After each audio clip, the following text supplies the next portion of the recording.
ओम नमः शिवाय। प्रशांतमतिगंभीरं विश्वविद्याकुलग्रहं भव्यैकशरणं जीयात श्रीमत् सर्वज्ञशासनं ओंकारबिन्दुसंयुक्तं नित्यं ध्यायन्ति योगिनः कामदं मोक्षदं चैव ओंकाराय नमो नमः। निसंग है जो वायु सम निर्लेप है आकाश से, निज आत्मा में ही विहरते जीवन न पर की आश से। जिनके निकट सिंहादि पशु भी भूल जाते क्रूरता, उन दिव्य गुरुओं की अहो कैसी अलौकिक सूरता। उन दिव्य गुरुओं की अहो कैसी अलौकिक शूरता।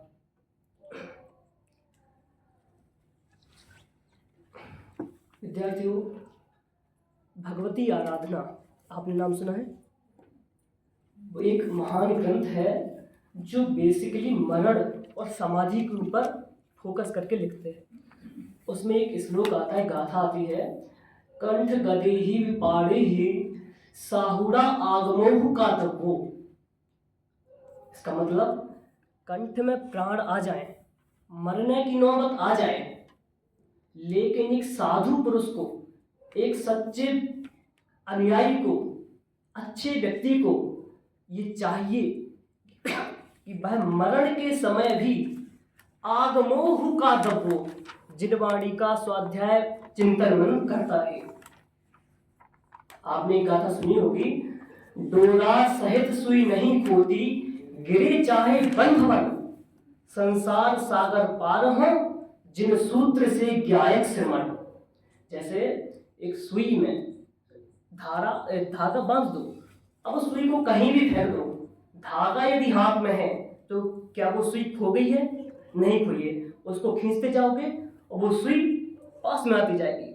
वैसे ही जिन जिन के पास स्वाध्याय रूपी धागा है,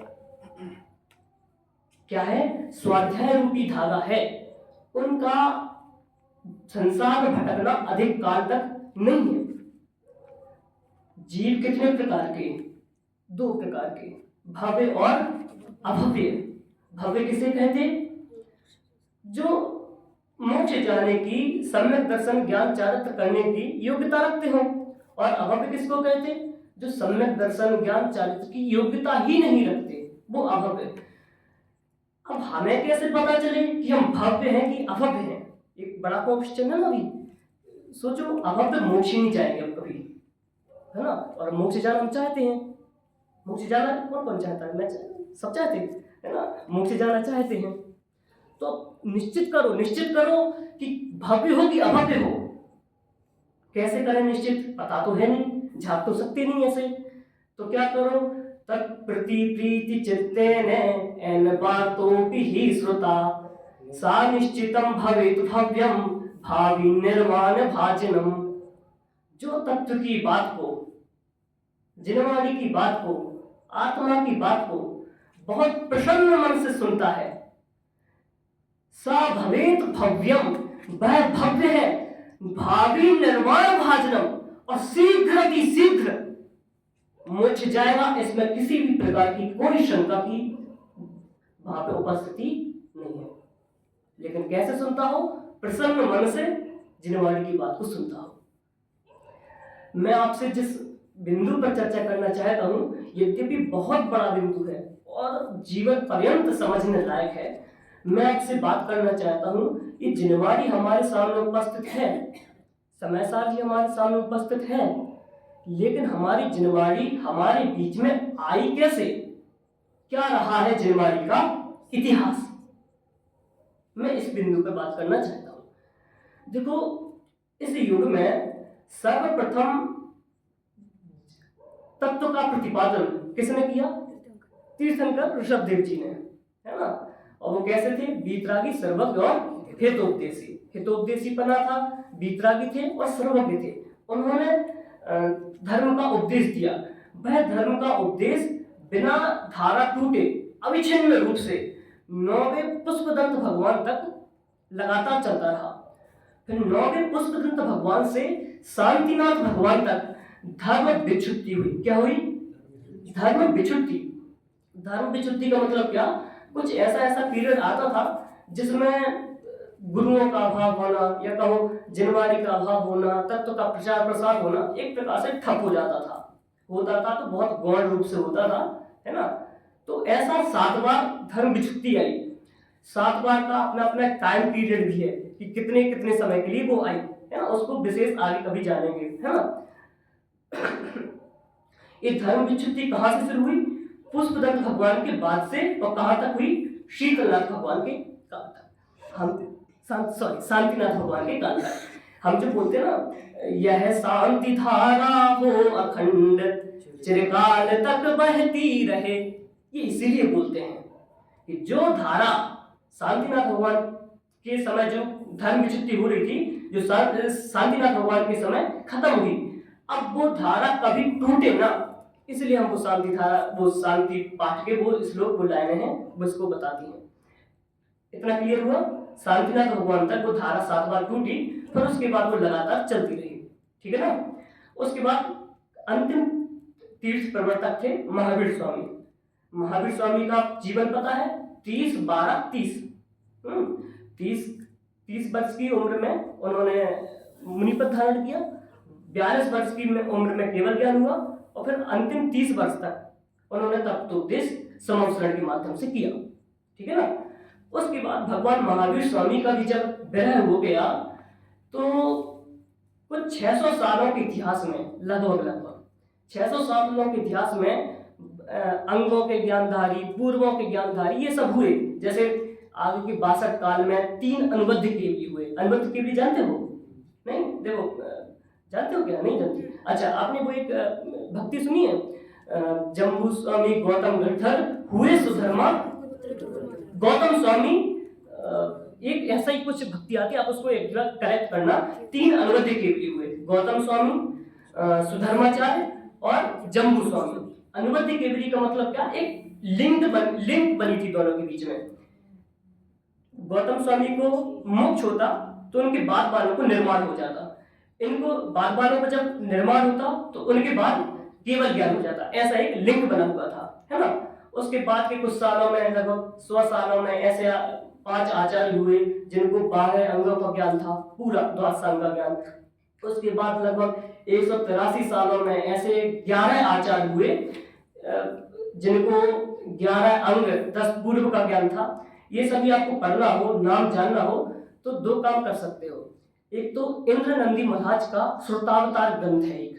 कौन सा? श्रुतावतार। या तो वो देखो लो, या नहीं, या संक्षेप में जानना हो तो अष्टपहर ग्रंथ की प्रस्तावना एक बार जरूर पढ़ना। तो ये जो नाम है ना, कौन कौन कितने समय में क्या क्या हुआ, ये बहुत अच्छे से पता चल जाएगा, ठीक है ना। अब थोड़ा सा और सोच के चलो, भगवान महावीर स्वामी के निर्वाण होने के बाद करीब 650 साल बाद एक आचार्य हुए धरसेन स्वामी। क्या नाम था? धरसेन स्वामी। धरसेन स्वामी को महाकम्म पयड़ी पाहुड़, महाकम्म पयड़ी पाहुड़ इसका ज्ञान था।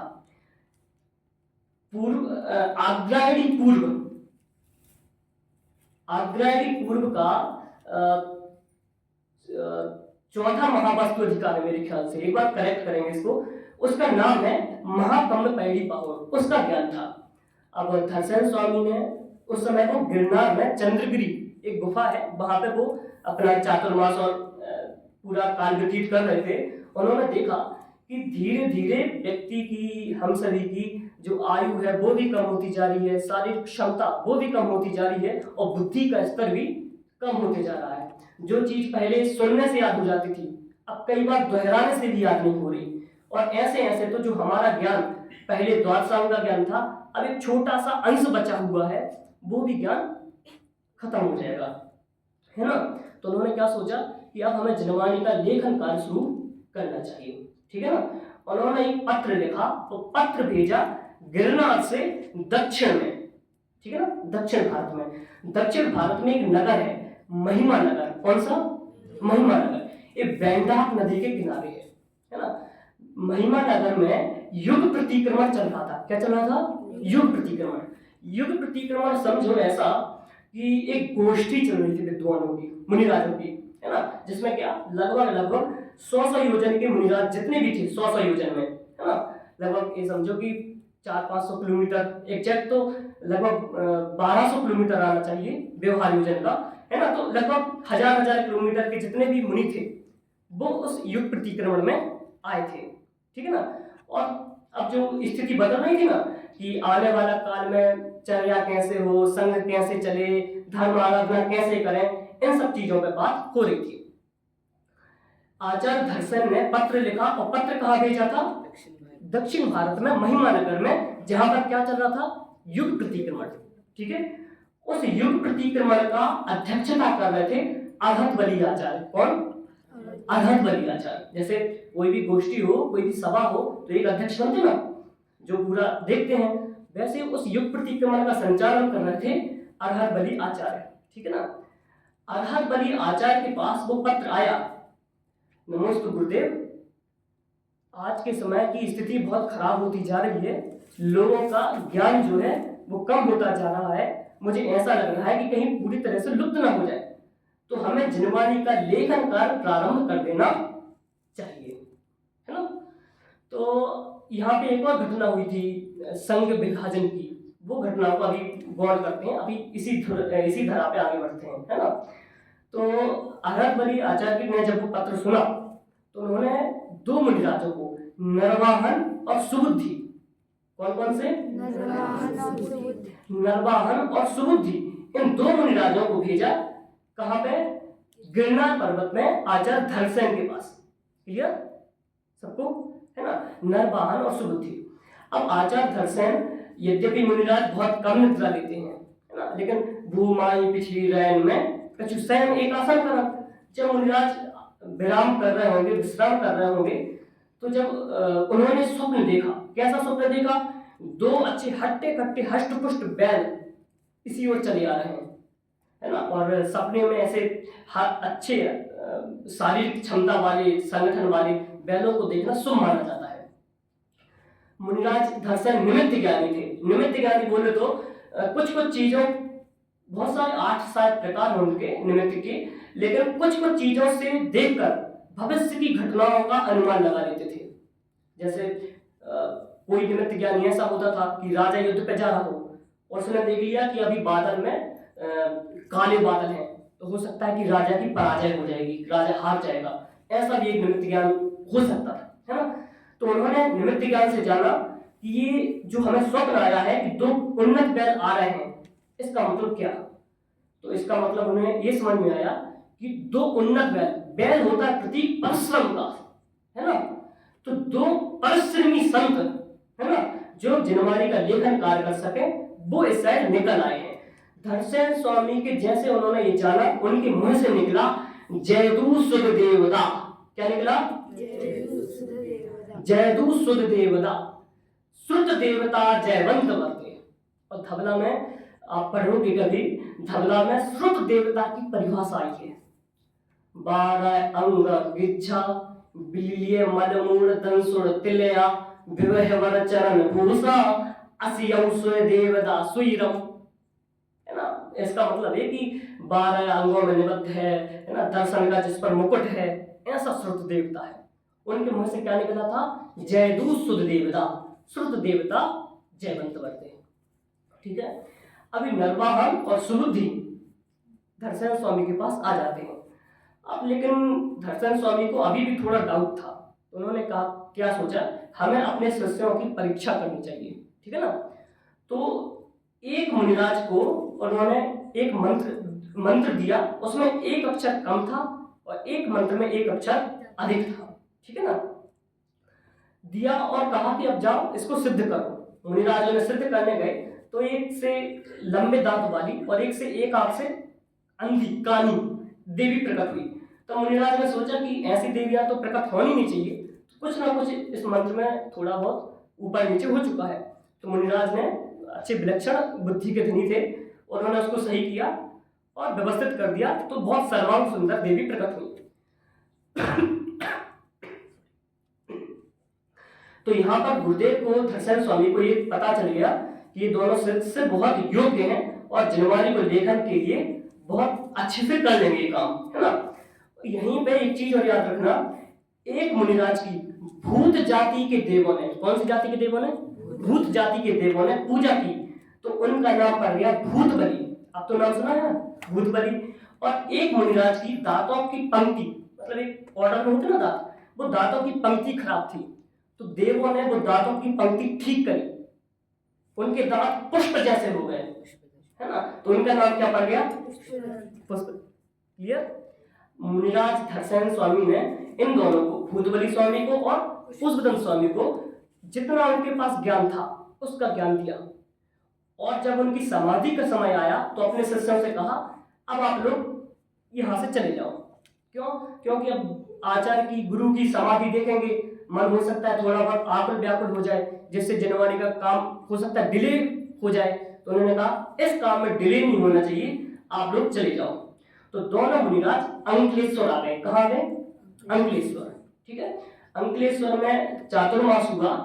उसके बाद पुष्पदंत स्वामी चले गए वन प्रदेश की ओर। कहां पे? वन प्रदेश। अब वन प्रदेश अभी एग्जैक्ट में क्या होना चाहिए वो मैं एग्जैक्ट नहीं बता पा रहा हूं, है ना। लेकिन दूसरे पुष्पदंत स्वामी वन प्रदेश की ओर गए और भूतबली स्वामी गए दक्षिणा पथ की ओर। दक्षिणा पथ को इंद्र नंदी सुतावतार में मदुरई लिखा है। मदुरई तो आप जानते हो ना, है ना। तो भूतबली स्वामी मदुरई चले गए और पुष्पदंत स्वामी वन प्रदेश की ओर। अब यहाँ पर कुछ समय व्यतीत किया और पुष्पदंत स्वामी ने कहा कि अब जो गुरु ने हमें आज्ञा दी थी कि जिनवाणी का लेखन कार्य होना चाहिए, वो प्रारंभ करते हैं। तो पुष्पदंत स्वामी ने 177 चूर्णी सूत्र लिखे। 177 चूर्णी सूत्र, ठीक है। और वो चूर्णी सूत्र लिखे और अपने भांजे जिनपालित को समझाए। इनका मतलब क्या है? सूत्र समझते हो ना, जैसे सम्यक दर्शन ज्ञान चारित्राणि मोक्ष मार्ग, ये सूत्र है ना। ऐसे 177 चूर्णी सूत्र लिखे और अपने भांजे जिनपालित को समझाए। जब जिनपालित की शिक्षा दीक्षा पूरी हो गई तो जिनपालित को आचार्य पुष्पदंत ने आदेश दिया अब इन सूत्रों को ले जाकर भूतबली स्वामी के पास ले जाओ। ठीक है, जिनपालित सूत्रों को लेकर भूतबली स्वामी के पास गए और उन्होंने उन 170 सूत्रों पर पूरे षटकंडागम जी ग्रंथ को लिखा। किसके आधार पर? वो 177 जो चूर्णी सूत्र थे उनके आधार पर पूरे षटखंडागम ग्रंथ को उन्होंने लिखा। और तब हमारी पहली जिनवाणी षटखंडागम ग्रंथ के रूप में सामने आई। लोगों ने बहुत उत्साह मनाया, है ना। जैसे पंचकन्या महोत्सव मनाते ना अपन, है ना, वैसे अपनी पहली जिनवाणी लिखी गई थी। वैसा ये भव्य उत्सव, बहुत समारोह मनाया गया, है ना। उसके बाद कई महान समर्थ आचार्य हुए, कई, है ना, जिसमें कसाय पहाड़ के रचयिता गुणभद्राचार्य, उसी क्रम में हुए कुंदकुंदेव भगवान, है ना। कुंदकुंदेव के बारे में तो ऐसा कि ग्रंथादिराज तारामाम भावो ब्रह्मांड ना भरिया, है ना, जिसमें पूरे ब्रह्मांड का सार एक ग्रंथ में भर दिया हो। एक ऐसे आचार्य जो डंके की चोट पे कहते थे हाँ मैंने देखा है एकत्व विभक्त आत्मा और मैं तुम्हें दर्शाऊंगा। तम एयत विहत्तम दाई हम अपड़ो समहे बेरे जदि दाई चिपमाणम चुके छलमना घेतम, है ना। दर्शाऊं एक विभक्त को आत्मा तने निज विभव से, है ना। इसका मतलब क्या? मैंने अनुभव किया है, अब आप लोग भी करें। इस प्रकार से हमारी जिनवाणी लिखी गई।